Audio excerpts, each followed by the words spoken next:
Hello friends, मेरा नाम जगविंदर है।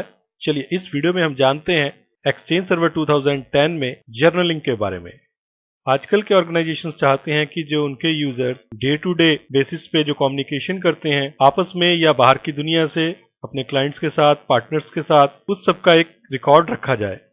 ऐसे रिकॉर्ड रखना ऑर्गेनाइजेशन की अपनी इच्छा के ऊपर भी निर्भर कर सकता है कि अगर वो चाहते हैं कि ये रिकॉर्ड हम रखें कि कौन सा यूजर किसके साथ कम्युनिकेट कर रहा है, और साथ ही साथ अगर वो ये भी चाहते हैं कि फ्यूचर में अगर रेगुलेटरी या कंप्लायंस रिक्वायरमेंट्स के अकॉर्डिंग इन रिकॉर्ड्स की जरूरत पड़ जाए तो वो इन रिकॉर्ड्स को प्रोड्यूस कर सकें। तो हमारे ऑर्गेनाइजेशन के यूजर्स आपस में क्या कम्युनिकेट करते हैं, किससे कम्युनिकेट करते हैं, इस सब को रिकॉर्ड करने की एबिलिटी एक्सचेंज सर्वर 2010 में जर्नलिंग कहलाती है।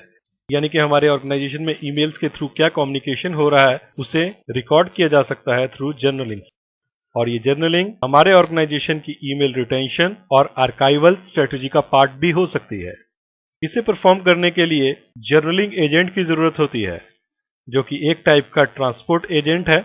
और क्योंकि वर्ड ट्रांसपोर्ट आ गया तो ये जर्नलिंग एजेंट वर्क करता है हमारे ऑर्गेनाइजेशन के ट्रांसपोर्ट सर्वर के ऊपर, जो कि है हब ट्रांसपोर्ट सर्वर।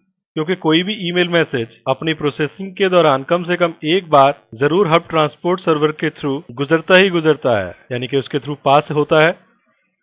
और यहीं पे ही हमारा जर्नलिंग एजेंट जो ईमेल्स हब ट्रांसपोर्ट सर्वर पर सबमिट हुई हैं या उसके थ्रू राउटेड हो रही हैं, उन पे ये एजेंट वर्क करता है और जर्नलिंग पॉलिसीज को अप्लाई करता है। जर्नल रूल्स को हम इंटरनल, एक्सटर्नल और ग्लोबली स्कोप कर सकते हैं। स्कोप का मतलब है हम इसको कहाँ पे अप्लाई कर सकते हैं, कहाँ पे इसको लगाया जा सकता है।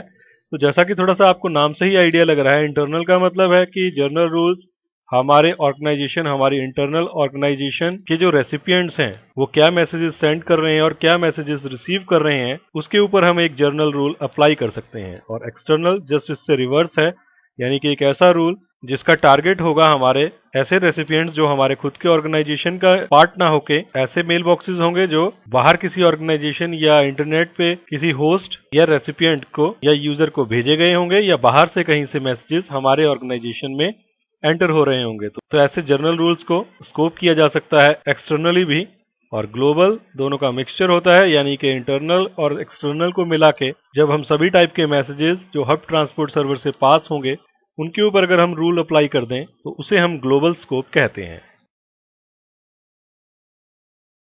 तो इस वीडियो में हमने एक्सचेंज सर्वर 2010 के एक फीचर जर्नलिंग के बारे में जाना।